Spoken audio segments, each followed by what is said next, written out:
Ya, Assalamualaikum warahmatullahi wabarakatuh. Ikhwas sekalian, alhamdulillah pagi Waalaikumsalam, ini Pak. kita kedatangan tamu ini Ustadz Sugeng, Ustadz Sugeng Imamuddin.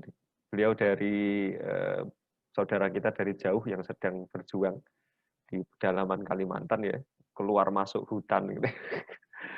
Babat alas macam-macam ini. Alhamdulillah telah hadir dan bersedia kita hadirkan untuk sharing bersama kita hari ini tentang realita dakwah di pedalaman seperti apa, kemudian apa saja kendala-kendalanya. Nanti kita akan bedah bersama beliau dalam waktu kurang lebih 30 menit insya Allah.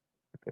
Ustaz Sugeng gimana kabarnya? Baik ini. Alhamdulillah, Kita ketemu baik. terakhir tahun berapa ini Ustaz Sugeng? 2000 berapa ya? Kita ketemu terakhir itu 2000 berapa ya? 2011. 2011 ya. Iya kan? Ya, sekarang udah 2020. Iya, waktu antum masih di Singkawang. 2011 Oh, dulu. iya. Ini Ustadz saya, guru saya, 2011 beliau kita. Sugeng, yang saya banyak belajar dari beliau tentang Boleh. orang banyak. Ustadz, gimana bisa ceritakan ini awal karir menjadi dai di pedalaman ini? Gimana awalnya? Melalui organisasi apa atau melalui jalur apa? Mungkin bisa sharing bersama kita. Iya, sebelumnya kan ketika kita hendak berdakwah, tentunya kan dulu ketika sekolah, ketika pesantren kan belum tahu apa itu dakwah. Motivasi awal saya pribadi itu kan dari membaca. Pertama membaca majalah Sabili. Itu yang waktu itu sekitar tahun 99 sampai 2000 lah. Saya membaca keadaan umat Islam yang berada sebagai minoritas. Nah, kalau dulu kita di Jawa kan kita mayoritas. Jadi pengetahuannya hanya itu-itu. Nah, setelah membaca itu saya terbesit pengen mengetahui keadaan umat Islam yang ada masih di Indonesia tapi yang dalam keadaan minoritas. Nah, dari situ kemudian perasaan semangat untuk itu timbul. Pertama semangat pengen mengetahui pertama. Nah, baru tahun setelah lulus SMA kuliah di Mahad Al-Imarat waktu itu. Bandung, Ustadz. Di Mahad Al-Imarat Bandung, ya. Punya MCF di bawah organisasi Persis. Kita sama-sama tahu, dan di situ kita belajar bahasa Arab, Syakofah Islamiyah, dan di situ juga ketemu para ustadz-ustadz, kan. Dan dari Bandung juga banyak dai-dai dari beberapa pergerakan dakwah itu kumpul ke masjid, kemana. Itu sangat beda sekali, Ustaz. Kalau di Jawa itu homogen, pemahaman Islamnya itu homogen. Di Tegal, kalau saya kan Tegal, Ya. jadi itu semua pemahamannya. Jadi begitu datang di Bandung itu sangat beda sekali. Bermacam-macam bermacam-macam karakter umat Islam dan pemahamannya. Nah, dari situ alhamdulillah saya bisa belajar di beberapa ustadz yang berbeda ini pemahaman. Yang pertama belajar di Habib Ramdhani Al-Habsyi. Nah, kemudian paginya belajar di Mahad Al-Imarat, itu berbeda sekali. Tapi saya lalui ya dengan semangat menuntut ilmu lah. Penasaran tuh terus ada. Kemudian lagi banyak gerakan jamaah tabligh di Bandung. Nah, disitulah saya kemudian pertama tidak tertarik sama sekali kan. Ke masjid, tidur, makan, masak. Nah, kemudian hanya belajar doa makan, doa tidur, surat-surat pendek. Nah, tapi karena saya di situ juga jadi marbot, ndak bisa harus ngawanin mereka. Akhirnya ngawani mereka kan, ngawankan silaturahim. Ternyata ketika silaturahim itu bukan hal mudah. Ketika ngajak sholat itu bukan hal mudah. Ketok sana sini kan. Ada yang pakai trik, kalau ini yang didatangin orang kaya, kita pakai mobil saja. Nah, dari situ kemudian kami pun diajak waktu itu diajak kemana ya? Ke Cikampek. Waktu itu ada jur se-Indonesia. Nah, di situ pun kami terbuka lagi. Ternyata banyak orang sebanyak itu kan. Sekitar 2 jutaan lah. 2 jutaan zaman itu sangat luar biasa. Dan tidak masuk TV. Itu. Polisi pun tidak ada. Semua mereka semuanya. Nah, saya pikir di situ kan, kalau kami dari pesantren kan pasti yang diandalkan kan ilmu alat. Nah, ternyata di situ juga banyak santri yang pandai baca kitab kuning. Saya pikir mereka hanya orang-orang tidak berpendidikan agama kan. Nah, ternyata di situ juga banyak orang alim, banyak orang baru tobat segala macam. Dan di situ mulai terbuka sampai mengikuti tadi program 3 hari. Nah, dari program 3 hari tersebut, maka semangat dakwah itu muncul kan. Semangat dakwah itu muncul, tumbuh, dan akhirnya ketika Ma'had Al-Imarat menawarkan untuk menjadi da'i, maka da'i ke luar Jawa, waktu itu Ustadz tuh bilang kemungkinan akan dikirim ke Papua. Nah, jadi bayangan saya hanya Papua. Nah, maka setelah lulus, kami minta restu dari orang tua. Nah, ini restu orang tua juga penting, berpengaruh. Nah, setelah direstui, ya, akhirnya mendaftar di DAI, kemudian di training di Diklat, sama dengan antum. Nah, Diklat di Jakarta. Selama berapa? Kurang lebih 3 bulan. 3 bulan, akhirnya dari training tersebut ternyata kami ditugaskan bukan di Papua, tetapi di Kalimantan Barat. Dan ditempatkan di tempat yang sesuai keinginan, yang sesuai dari motivasi pertama ketika SMA, yaitu mana? Di tempat umat Islam yang minoritas. Dan di situ juga banyak kezoliman-kezoliman yang saking lamanya kezoliman tersebut, maka tidak dianggap sebuah kezoliman. Sudah maklum itu orang-orang sekitar. Sudah maklum, orang sudah maklum. Padahal itu sebuah kezoliman. Kan? Seperti itu. Ketahui ini para mahasiswa yang menyimak mungkin ya. Ustadz Sugeng ini daerahnya itu ketika dari Pontianak ke Landak, daerah Kabupaten Landak itu semobil sama saya. Jadi kan ngantar Ustadz Sugeng dulu. Begitu di mobil itu teman-teman itu bilang, ini masih Indonesia apa bukan? Ini kok kayak Madagaskar ini isinya hutan semua, Masya Allah. Masih Indonesia apa bukan ini? Daerahnya daerah pedalaman sekali Ustadz Sugeng ini. Salut ya Ustadz Sugeng. Geografis Landak ini pegunungan dan perbukitan. Jadi tidak ada pantai, hanya ada sungai-sungai besar. Jadi rata-rata masyarakat ya berprofesi petani, kemudian petani karet, petani sawit. Nah, kalau yang di sekitar sungai cari ikan, rata-rata seperti itu. Di pegunungan dan perbukitan, lembah-lembah, itu seperti itu. Sinyal gimana, Ustadz? Ada sinyal, Ustadz? Alhamdulillah, sejak 2015 lah, itu sinyal itu sudah bagus. Hanya beberapa kampung saja yang kadang tidak ada sinyal. Beberapa kampung tidak ada sinyal, beberapa kampung yang belum memiliki listrik. Dan sekarang pembangunan itu asbab perusahaan-perusahaan masuk. Nah, jadi yang tadinya pedalaman sudah tidak pedalaman lagi.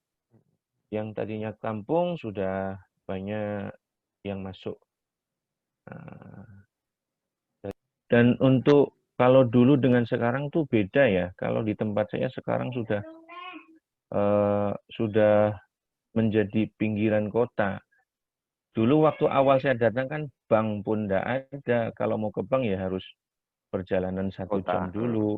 Nah, sekarang sudah ada bank masuk. Ya, itulah ketika perusahaan-perusahaan masuk, perusahaan kelapa sawit, maka yang dulunya kehidupan jadi pedalaman sudah tidak pedalaman lagi. Sudah berubah menjadi kampung. Terus jalan-jalan akses-akses yang dulu tidak ada, karena ada masuk perusahaan, maka sekarang akses pun mudah dijangkau. Listrik pun sudah masuk, segala macam.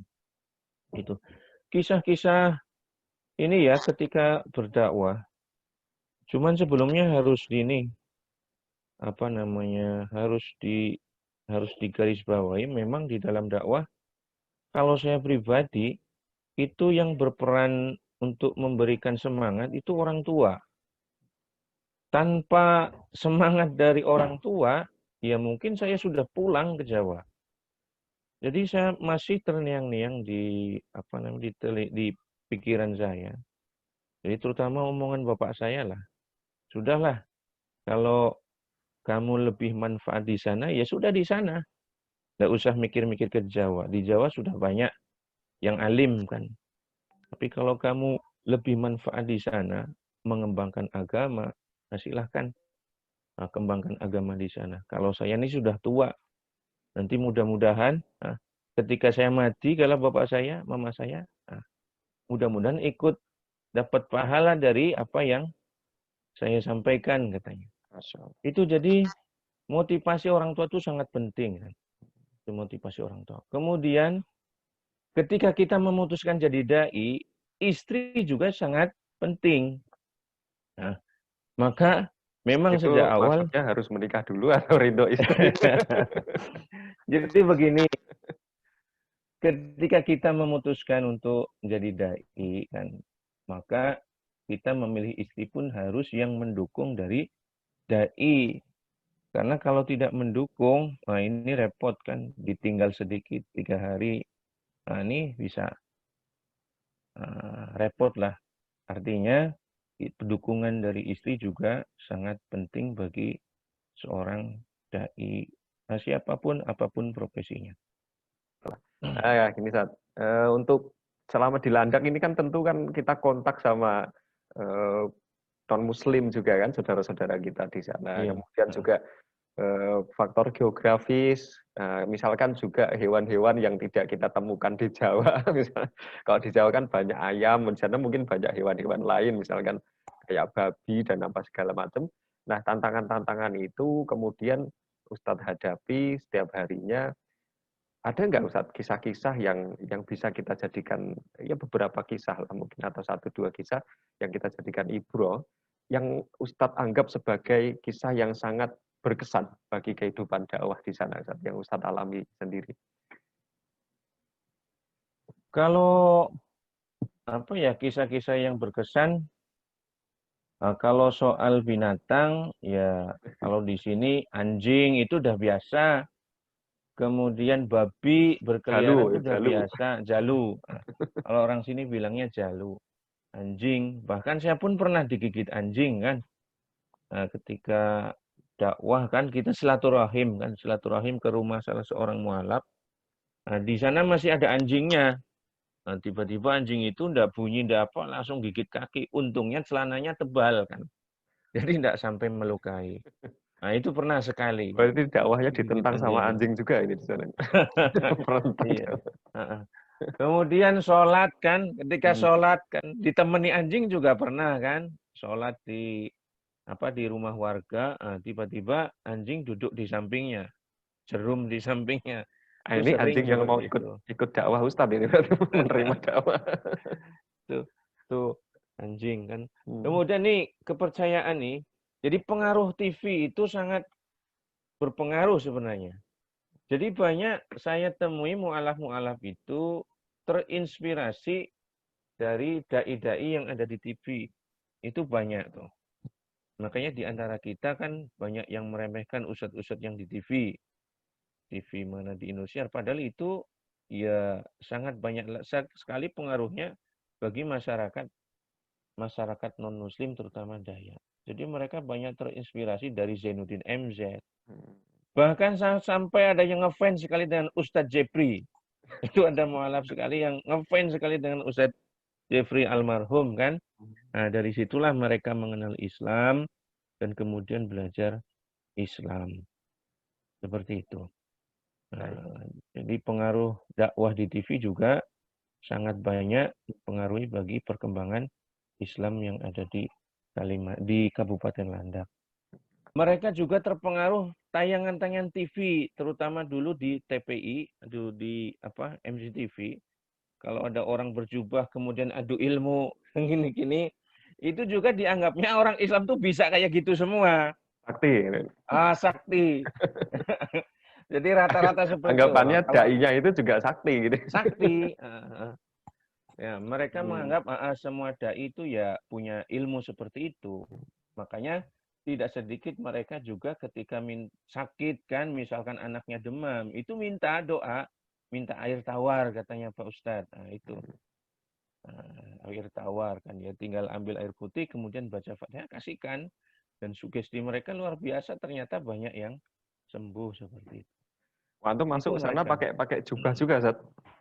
Iya, Pakai pakai. Kadang kan pakai banyak juga imamah. kan jamaah tabligh seperti itu kan. Walaupun mereka sebenarnya mereka ini kan setelah ada pemberitaan, mereka antipati itu setelah ada pemberitaan soal FPI.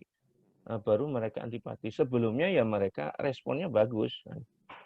Setelah isu-isu itu berkembang, digoreng segala macam kan, melibatkan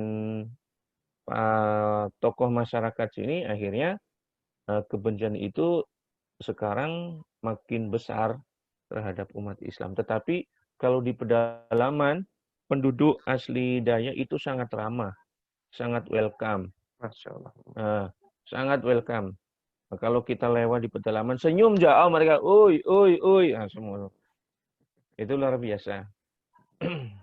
Kontak-kontak fisik pernah ada, Zat? Terjadi enggak? Dengan Kontak fisik alhamdulillah tidak, karena juga saya ngajar di SMP, SD sama SMP kan. Jadi secara garis besar kami pun pribadi dihormati karena sebagai guru di salah satu sekolah. sekolah SD dan SMP. Walaupun statusnya guru tidak tetap, tetapi tetap saja mereka menghormati saya pribadi sebagai dai. Nah, kemudian ini catatan nih. Ya. Sebelum ada dai, umat Islam di tempat kami bertugas itu diajar agama Kristen di sekolah. Umat Islam di Umat sekolah. Islam di sekolah diajar agama Kristen. Karena apa, Ustaz ini? Karena tidak ada guru agama Islam. Wah, Itu. Itu pertama, karena tidak ada guru agama Islam. Makanya mereka, ya supaya nilai agamanya harus ada nilai, maka mereka diajar agama Kristen. Nah, begitu dai masuk, saya masuk, itu melamar guru sebagai guru bantu. Islam. Sebagai guru bantu, kami pun ngajar di situ kan sebagai guru bantu, baru ada pelajaran agama Islam. Jadi sekalian informasi ya. Jadi memang di sini kekurangan guru agama. Nah, jadi makanya banyak anak-anak di sekolah itu tidak memperoleh pendidikan agama, terutama agama Islam. Kalau agama Katolik, Kristen sih mereka banyak berlebih. Tapi untuk agama Islam ini sangat kekurangan sekali guru agama Islam. Padahal kalau di Pontianak itu banyak sarjana Islam kan, sarjana agama Islam. Tapi untuk masuk ke sini memang Mikir-mikir. susah. Mikir-mikir, yang pertama ya mikir mukafaah kan. Yang kedua statusnya tidak jelas gitu.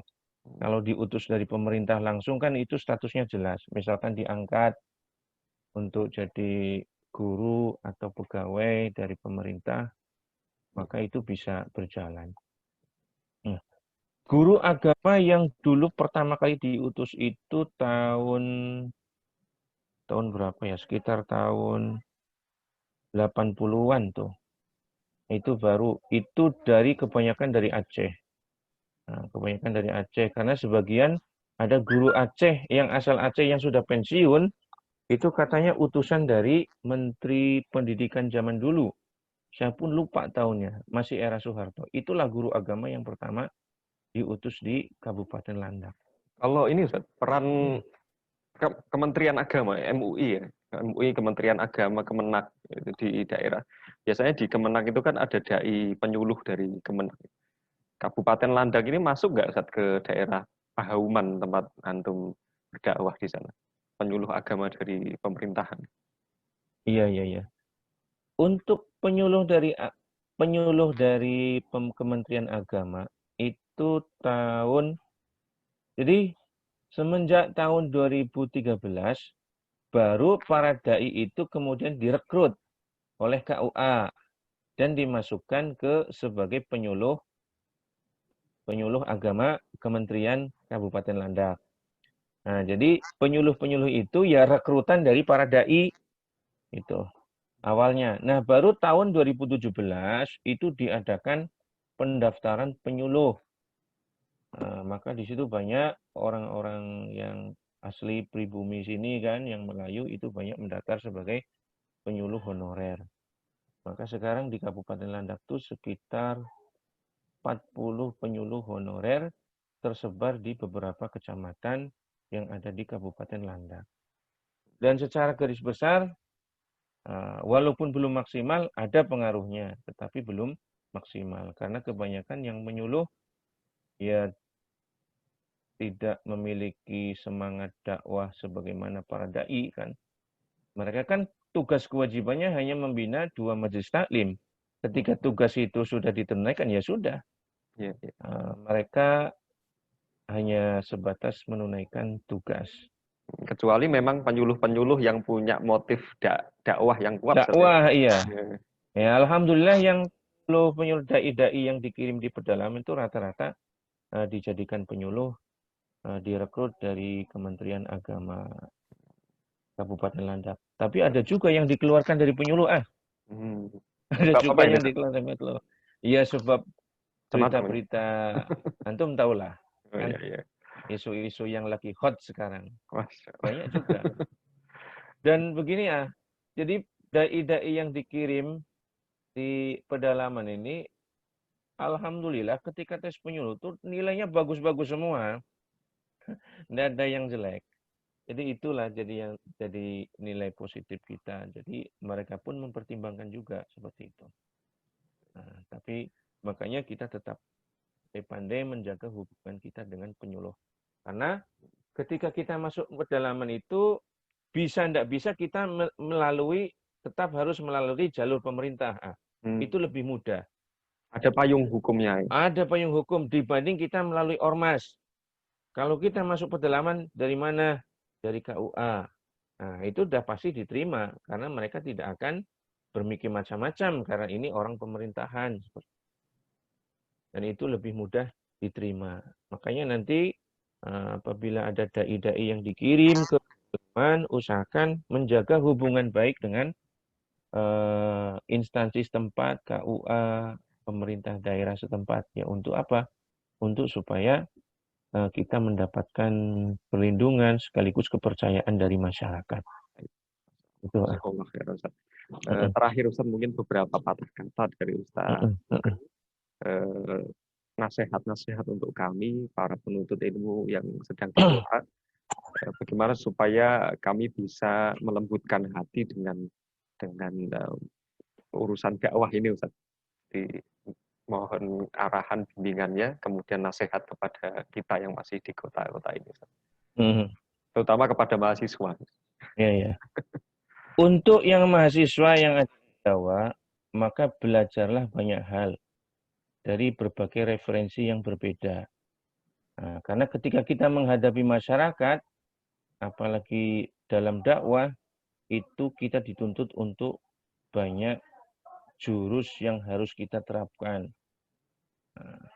Terutama fikih dakwah. Kemudian, perbanyaklah silaturahim. Dengan berbagai gerakan dakwah. Selama itu masih dalam koridor MUI, maka itu bisa. Karena dengan kita banyak bersilaturahim, kita banyak masukan, dan kita banyak bekerja sama dengan mereka. Dan informasi-informasi itu pun akan mudah kita dapat, terutama untuk kemajuan dakwah. Itu. Jadi, usahakan di Jawa yang masih kereng-kerengan satu dengan yang lain, kan? Berpikirlah, kan? Karena di tempat yang lain, umat Islam itu membutuhkan persaudaraan. Jadi kalau di sana mungkin beda-beda madhab fikih dikit-dikit tidak masalah, Ustaz, ya. Tapi kalau di sini ini jadi runcing ini. Di sini. Dia. Kemudian yang paling penting bagi para guru, dosen, ustadz, kiai, pemimpin pondok pesantren itu harus menanamkan jiwa dai kepada setiap santrinya. Karena apa? Karena apa namanya? Indonesia itu masih banyak membutuhkan dai. Indonesia masih banyak membutuhkan dai. Nah, karena semangat dakwah itu harus ditanamkan kepada santri supaya dia militan, mujahadah dalam dakwah. Nah, karena kita kan tidak sebanding. Dulu para wali kan hanya 9 orang mampu mengislamkan Jawa. Sementara kita tiap tahun mengeluarkan ribuan santri, ribuan sarjana Islam, tetapi belum mampu untuk menjangkau pedalaman-pedalaman. Berarti kan kontradiktif. Nah, itu yang harus ditamankan kepada setiap guru, kepada atau mahasiswa, agar mereka punya semangat untuk berdakwah. Jadi apapun profesinya, apapun pekerjaannya, tetap dia harus berdakwah sesuai dengan kapasitasnya. Itu. Masya Allah. Ditanamkan, untuk para dosen, tanamkan jiwa semangat berdakwah. Siap, Itu. Dan sampai saat ini Kabupaten Landak masih membutuhkan dai. Wah, ini berarti Sangat peluang kurang ini, peluang. dai. Peluang Ya. masih terbuka luas sekali untuk para kandidat dai yang mau langsung terjun bebas ke Kabupaten Landak ini ya, masih daerah yang sangat potensial untuk digarap. Potensial untuk digarap. Nanti bisa kalau sampai ke sana, nanti ketemu sama Ustadz Sugeng, nanti didaurah sama beliau. Pokoknya jangan khawatir kelaparan. Jangan khawatir kelaparan. Jangan khawatir kelaparan. Kalau di daerah pinggiran ya, misalkan Pontianak, Singkawang itu, Mempawah itu kan daerah pantai Sambas. Itu ikan masih banyak. Tapi kalau di daerah Ustadz Sugeng, di Kabupaten Landak ini kan pegunungan itu ya. Karet masih banyak. Karet, sawit masih banyak. Singkong bisa ditanam di sana. Jadi jangan khawatir akan kelaparan, insya Allah. Mas, ini sangat menginspirasi sekali. Ustadz Sugeng pagi ini sudah bergabung bersama kita. Jazakumullah khairan, Ustadz. Mudah-mudahan selalu diberi kesehatan, kelancaran, berkah, dan doa-doa Ustadz kami nantikan juga untuk kelancaran para mahasiswa yang masih belajar di ranah perguruan tinggi maupun ranah pondok pesantren ya. Dan semuanya diberikan kekuatan hati, kemantapan, sabat di dalam azam untuk dakwah depan. Jazakumullah khairan katsiran Ustaz. Mudah-mudahan pertemuan ini menjadi pertemuan yang sangat berkah bagi kita semua. Ustaz diberi kelancaran dakwah di Kalimantan, di Kabupaten Landak. Terima kasih. Kapan-kapan insya Allah kita zoom lagi.